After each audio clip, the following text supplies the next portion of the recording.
टकराए बिन कश्ती पार नहीं होती, बिन मेहनती बिन प्रयासों के कुछ भी कभी हासिल नहीं होता। कोशिश करने वालों की कभी हार नहीं होती, कोशिश करने वालों की कभी हार नहीं होती।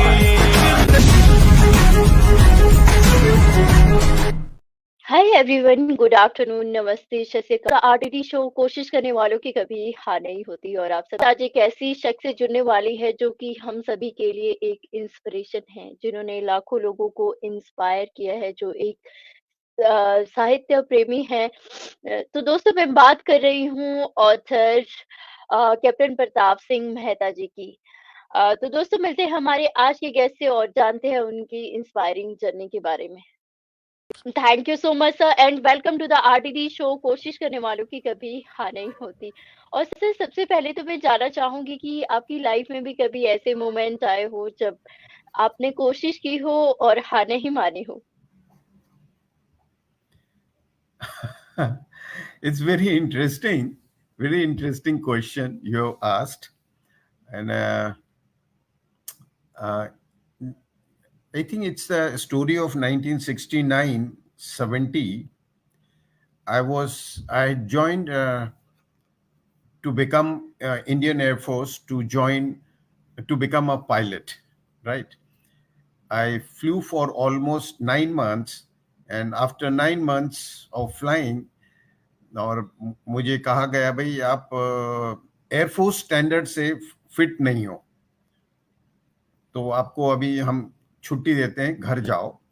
लेकिन क्योंकि आप एकेडमिक्स में सब चीज़ों में अच्छे हो, तो हम आपको ऑल्टरनेट ऑफर देते हैं कि आप एयरफोर्स में नेविगेटर बन जाओ, एयरफोर्स में एडमिनिस्ट्रेटिव ब्रांच ज्वाइन कर लो, क्योंकि ऑलरेडी 9 महीने आपने एयरफोर्स में और 12 महीने की करीब ट्रेनिंग होती है, या नहीं, हाँ, 1-1.5 साल की ट्रेनिंग होती है, उसमें से 9 महीने तो हमने कर लिए थे। तो वो बोले कि आपको ये ऑफर देते हैं। हमने कहा नहीं, हमको अगर ज्वाइन करना है तो आपकी एयरफोर्स की जो बेस्ट ब्रांच है उसी में ज्वाइन करना है। And they said okay, thank you. और हम उस समय जोधपुर में थे और वहाँ से उनसे धन्यवाद विदा लेकर अपने होम टाउन उदयपुर चले गए। बट देखिए, हमें पूरा कन्विक्शन था कि लोग ऐसे हम कोई अच्छा मौका जाने नहीं देंगे, लेकिन ये अच्छा मौका नहीं था हमारे लिए जो ऑफर आई थी। और हम एक बचपन से ही, या कहो 15 साल की उम्र से ही हम योगा मेडिटेशन उसमें थे। तो I knew I had a very firm mind कि whatever is happening is for the good.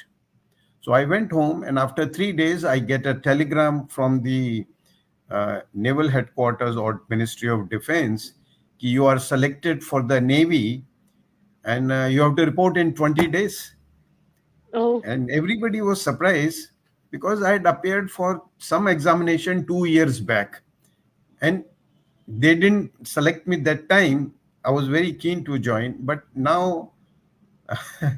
they said, you join. I said, yes, I'm joining. And I went to book myself for the Cochin. Naval Academy was in Cochin. And then at that time, and I landed up in Naval Academy.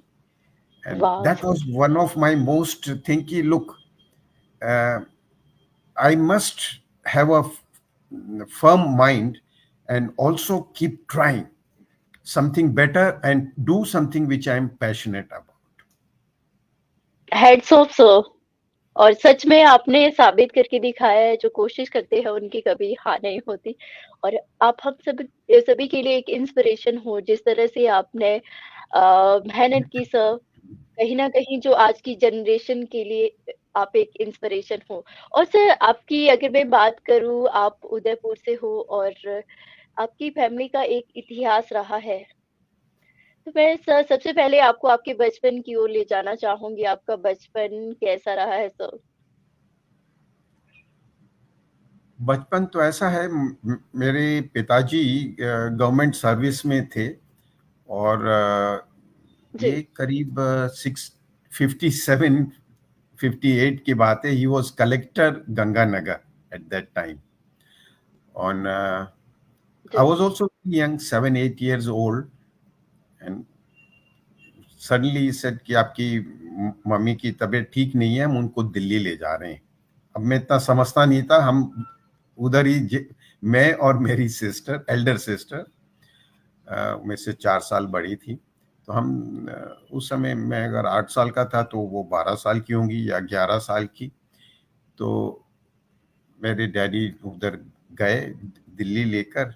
फिर 10-15 दिन बाद हम वहाँ थे हमारे staff के साथ. We used to have one family maid or a caretaker, you can say. She was with us for almost 20-30 years, and she stayed with us for 50-60 years later on. Okay, rather. So हमारे daddy ने हम उसके भरोसे और दूसरे जो staff है हमारे बंगलों में उनके भरोसे छोड़कर चले गए. और थोड़े दिनों बाद उस समय कुछ होता नहीं था, सिर्फ एक टेलीग्राम या चिट्ठी आती थी या फोन कॉल. पिताजी वापस आए, बोले भाई sorry, your mother is no more, she passed away.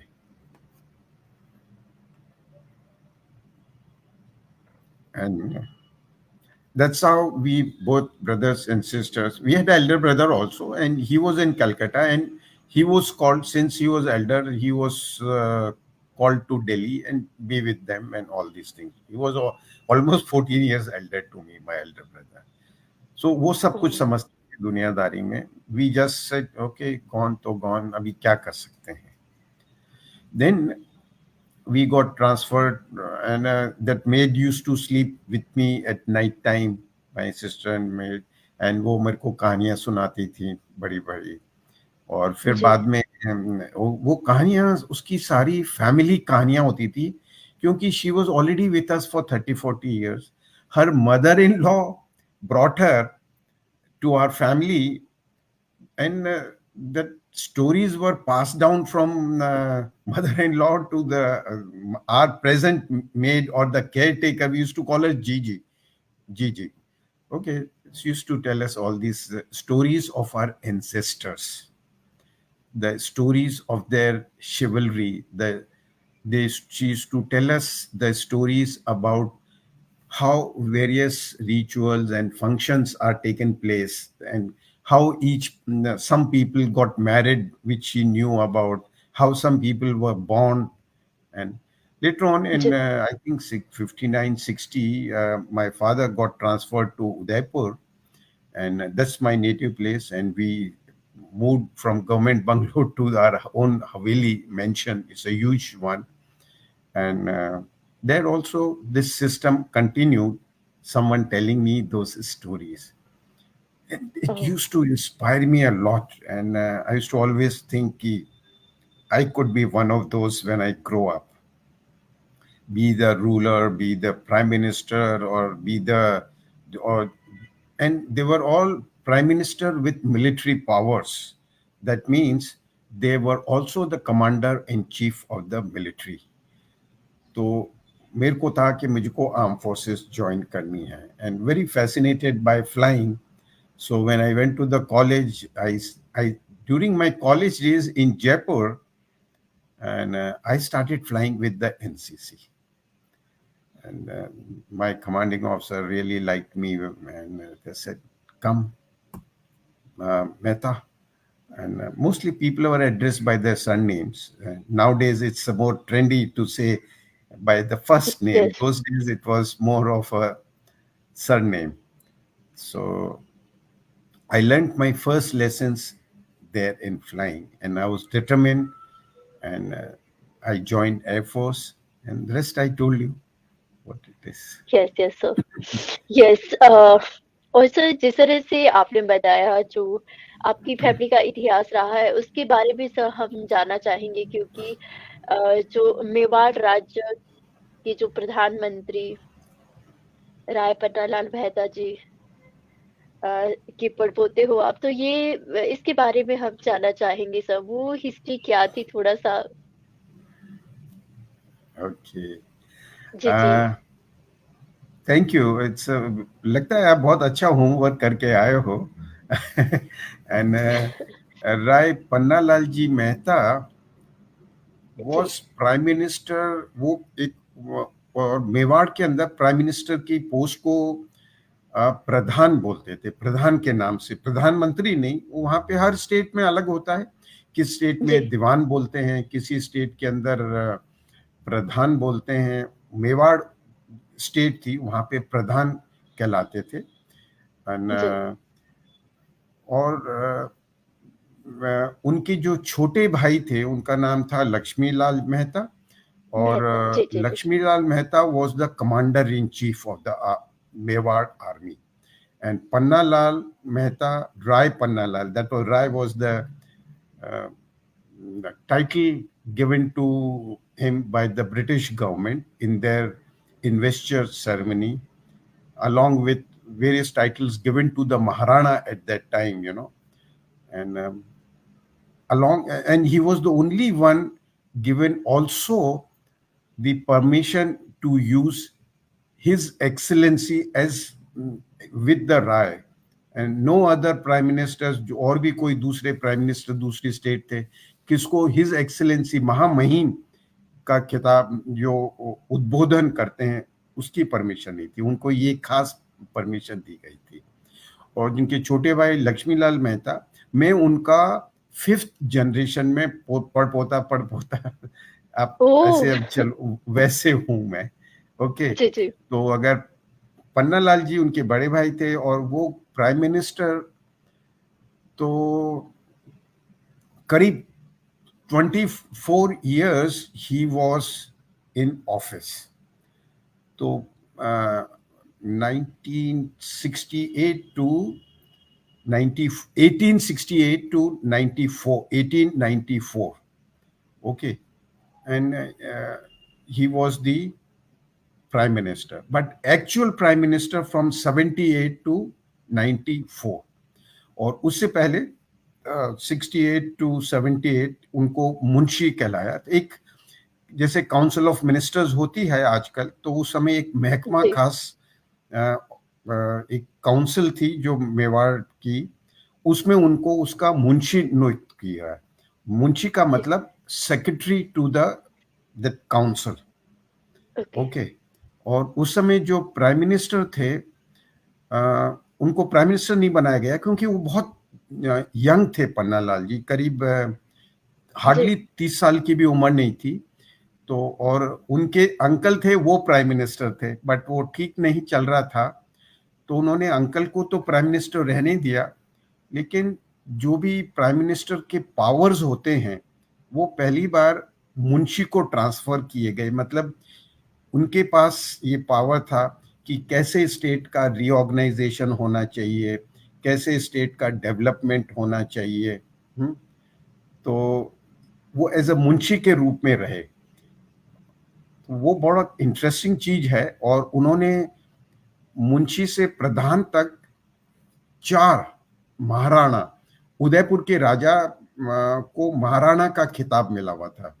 महाराजा नहीं, जयपुर, जी, बीकानेर, जोधपुर, उनके राजाओं को महाराजा का खिताब था। उदयपुर के राजा को महाराणा का खिताब था। तो उन्होंने 4 महाराणाओं की सेवा करी थी। ओह! Great sir.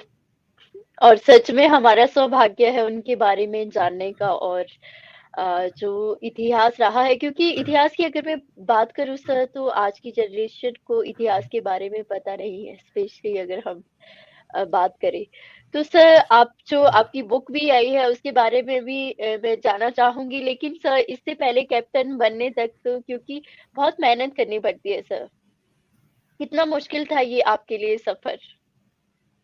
नेवी से मर्चेंट नेवी में जाना और उसके बाद कैप्टन बनना एक अपने आप में बहुत बड़ी बात है सर। तो ये सफ़र कितना मुश्किल रहा है आपके लिए? नहीं, मुश्किल नहीं रहा है कोई। देखिए, जीवन में उतार चढ़ाव आते हैं, और मेरा नजरिया ये है कि रात होती है तो दिन होता है, समुद्र में लहरें होती हैं।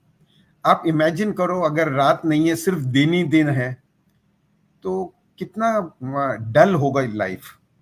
बिल्कुल अगर सर। समुद्र में लहरें नहीं हैं तो बिल्कुल जी, flat ocean, flat, I have seen flat ocean. मैंने समुद्र में करीब 24 साल सर्विस करी है, तो मैंने कितनी बार समुद्र को देखा है कि एकदम मिरर की तरह सपाट, कोई लहर नहीं है। जी, 10 सेकंड के लिए अच्छा लगता है, थोड़ी देर बाद बोरिंग हो जाता है।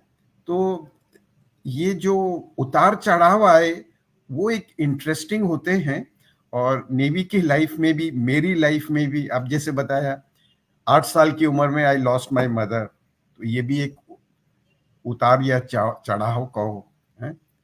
नेवी में ज्वाइन करी, उसके बाद ये हर दिन हर समय कोई ना कोई बड़ी इंटरेस्टिंग बात होती रहती थी। और हमने नेवी के अंदर करीब करीब लगभग ट्रेनिंग से लेकर जब तक नेवी से हमने प्री मेच्योर रिटायरमेंट लिया एज अ कमांडर, राइट, इन 94। उसके दौरान हमने बहुत जहाजों में सेल, नेवी के जो वॉरशिप्स कहते हैं, they are not like merchant ship, they are warships, I am sure you know, जी, वॉरशिप्स में काम किया। और जब शुरुआत, आपके करियर के शुरुआत में आपको चूज भी करना पड़ता है और आप वॉलंटियर भी कर सकते हो कि आपको किस चीज में स्पेशलाइजेशन करना है। और नेवी में जनरल स्पेशलाइजेशन होती है, आप गनरी या मिसाइल ऑफिसर बन जाओ, मतलब you will be doing extra 1 year course to know everything about missile and the guns. Guns मतलब तोपें जो होती है, जी, बंदूकों की बात नहीं कर रहा हूँ, बंदूक तो हर सैनिक को चलाना आना पड़ता है। या आप चाहो तो कम्युनिकेशन स्पेशलिस्ट बन जाओ कि हर तरह के संचार साधन, क्या क्या इक्विपमेंट होता है, कैसे कम्युनिकेशन किया जाता है, उसके स्पेशलिस्ट बन। There are other branches also, under water warfare कैसे होती है, जहाज का नेविगेशन, संचालन, एक जगह से दूसरी जगह कैसे ले जाया जाता है। तो और उसके अलावा नेवी में, navy is the only service 3 dimensional service. आप जब जी, नेवी की बात करते हैं तो आपको क्या एक मन में पिक्चर बनता है कि समुद्र में जहाज जा रहा है, उसके ऊपर हमारे सैनिक बैठे हुए हैं। जी, उसके अलावा नेवी के अंदर हर जहाज पे आजकल हेलीकॉप्टर होता है, तकरीबन एयरक्राफ्ट कैरियर होता है, उसके ऊपर ये फाइटर प्लेन्स हैं, हेलीकॉप्टर्स हैं, ये होते हैं। सो नेवी के अंदर एक एविएशन ब्रांच मिनी एयरफोर्स जैसी भी होती है। Navy itself has a mini aviation branch. Then navy के अंदर अंडर वाटर भी जाया जाता है। आप एनिमी के पास गुप्त रूप से जाना है तो अंडर वाटर जा सकते हो, दैट मीन्स उसके लिए सबमरीन को इस्तेमाल करना पड़ता है। So submarine and aviation are specialization by themselves, and I chose to naval aviation because I had a love for flying, and I went for naval aviation, and I learned about the uh, as a tactical operator, मतलब navy में उस पद को बोलते हैं observer. और अगर जी, बहुत साधारण रूप में अगर आप जानना चाहो तो एयरफोर्स में नेविगेटर, बट नेविगेटर का एयरफोर्स में काम होता है एक जगह से दूसरी जगह ले जाना। नेवी में ऑब्जर्वर की बेसिक ट्रेनिंग नेविगेशन से शुरू होती है, air navigation, you know, but आपकी जो मेन जरूरत है कि दुश्मन की अंडर वाटर सबमरीन को कैसे डिटेक्ट करोगे जब आप हवाई जहाज, हेलीकॉप्टर, प्लेन में उड़ रहे हो, और उस सबमरीन को डिटेक्ट करने के बाद उसको डिस्ट्रॉय क्या करोगे, ये सारी रिस्पॉन्सिबिलिटी ऑब्जर्वर में होती है नेवी के। और जी, कि अगर जो भी नेवी में जो हेलीकॉप्टर में 3 जने 4 जने बैठे हैं, पायलट, को pilot, observer, second observer, whoever is the senior most, he also becomes the captain of the aircraft, This privilege is not in the Air Force. The navigator in Air Force can never become a captain of the aircraft. He can never command a squadron. तो मेरा ऐसा रहा, बहुत interesting. Many times I became captain of the, I used to fly as a captain of the aircraft. And at one point of time, I was also the squadron commander in 91, 92, 93 at Port Blair. Means I was commanding air squadron of surveillance planes, and my responsibility was complete Bay of Bengal. ये देखना था कि हमारे कोई दुश्मन के जहाजों की या किसी तरह की कोई अनचाही एक्टिविटी तो नहीं है जी। उसका अगर आप उदाहरण देखिए, आपको लग रहा है मैं ज्यादा बोल रहा हूं तो आप कभी भी रोक सकते हैं मुझे। No sir, please continue. जैसे 91 92 में एलटीटी बहुत ही सक्रिय थी और एलटीटी का असर इंडिया पे पड़ता है, आप जानते होंगे, पता नहीं उस समय आप किए हैं, बट आपने भी कुछ होमवर्क किया होगा कि एलटीटी ने भारत में भी बहुत तहलका मचा रखा था और हमारे राजीव गांधी को शूट किया था उन्हीं एलटीटी वालों ने। He was assassinated by the LTT of Sri Lanka. Sri Lanka में LTT is a terrorist organization. They wanted to overturn and have their rule. You know, it is like the terrorists in Kashmir, sponsored by no names, but they want to have a different rule in the Kashmir. Okay, pro-Muslim Islamic rules. तो terrorist का भी था वहां पे, सिर्फ श्रीलंका में तमिल लोगों का होना चाहिए। तो एंड टेरर जो एलटीटी वाले शरण कहाँ लेते थे? अपने तमिलनाडु के साउथ कोस्ट में फिशरमैन बन के इधर उधर रामेश्वरम। तो हमारा था वो एलटीटी वाले ट्रेन होके कहाँ से आते थे? बहुत जगह से आते थे, बट एक इंपॉर्टेंट जगह थी सिंगापुर, इंडोनेशिया। वहां से वो किसी फिशिंग बोट में बैठकर श्रीलंका की तरफ जाएंगे। तो हमारा या जो काम था हमारे जहाज का, मेरे स्क्वाड्रन का, one of the task was to detect any movement of LTT boat going toward Sri Lanka and catch them, and if you can capture them good, if I can't capture them sink them. Okay. Right. We were not in helicopter, we were in the plane, you know, surveillance plane, which can fly for 4 to 5 hours, take off from Port Blair and go right up to 500-600 700-800 kilometers, carry out surveillance. But ये सब होता था, और इन सब के लिए ऐसा नहीं है कि चलो आज उड़ गए और उधर चले गए। इन सब के लिए भी जो हमारा मुख्यालय है दिल्ली में, उनके पास इंटेलिजेंस आती थी। इंटेलिजेंस मतलब खबर आती थी, क्योंकि देखिए हमारे भी जासूस हैं सब जगह। सिंगापुर में है, कोई जकार्ता में है, कोई कहाँ पे है, चुपचाप बैठे रहते हैं, वो नजर रखते हैं दूरबीन लगाकर या कुछ फोन के ऊपर। अच्छा, आज एलटीटी की बोट यहाँ से रवाना हुई है और वहाँ जा रही है, तो वो मुख्यालय दिल्ली में बताएंगे। दिल्ली वाले हमको पोर्ट ब्लेयर के अंदर जो हमारी कमांड थी उनको बताएंगे। हमारे जो एडमिरल थे वहां पोर्ट ब्लेयर में, वो हमको बताएंगे कि captain, there is a so and so place, you have to go, it's found intelligence कि LTTE boat is going there, you have to take care. So that was, I had couple of such missions, many missions like this. Okay.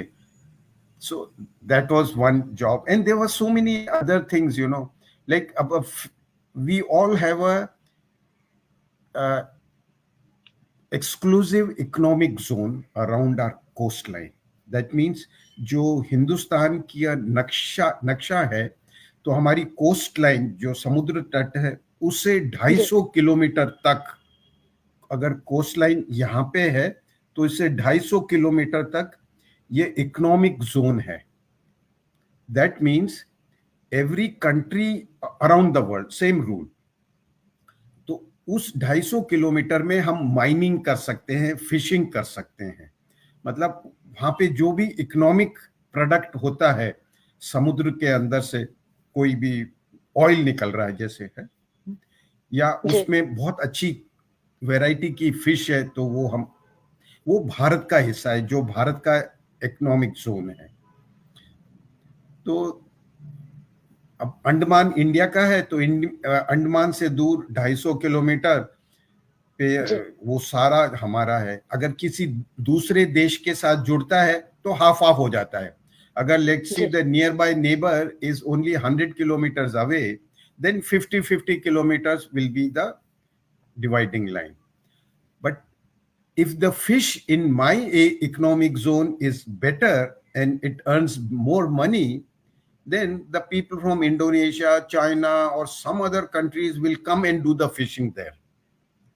So my fishermen will be deprived of all that benefit. So we used to keep check कि कोई बाहर के देश का fisherman हमारे economic zone में fishing नहीं कर रहा हो। तो ये मोटी मोटी बातें हैं जिसका मैंने आपको जिक्र किया है। और नेवी में उससे पहले, ये तो 91-92, उससे पहले 79-80 में मैं रशिया डेपुटेशन पे गया था। वहां पे उस INS Rajput, India's first missile destroyer, उसके ऊपर भी एक रशियन हेलीकॉप्टर होता है एंटी सबमरीन। सो उसकी ट्रेनिंग के लिए हम रशिया गए थे। बहुत बड़ा कॉन्टिजेंट गया था। I was one of them. फिर INS राजपूत पे किया हमने, वहीं से मैंने हेलीकॉप्टर उड़ाया 3 साल तक। बहुत ही, और उसके किस्से अलग अलग हैं। And many times if you are flying and it is not very fun and fair. There are bad weather. You have to go through those bad weather. There is a storm. There is a cyclone. If there is a requirement, you have to fly. जाना पड़ता है। और बिल्कुल sir, बहुत बार ऐसा हुआ, अंडमान में भी, राजपूत पे भी, और भी जहाँ जहाँ में पोस्टिंग थी। Many times we had a kiss with the death. Okay, that means almost everything. लगता था वापस नहीं जा पाएंगे, समुद्र में गिर के डूब जाएंगे। But with my pilots and myself both working as a team, we managed to come back every time. That's why you see me sitting here and talking to you today. Salute to you, sir. सच में आप हमारे देश के real hero हो। जिस तरह से आप लोगों ने काम किया है, कर रहे हो, जिनकी वजह से हम आराम से बैठे हैं, कि सच में आप लोगों को क्रेडिट जाता है। And salute to you sir. और सच में मैं भी ब्लेस्ड फील कर रही हूँ आप जैसी शख्सियत के बारे में जानकर। मुझे बहुत ही अच्छा लग रहा है सर।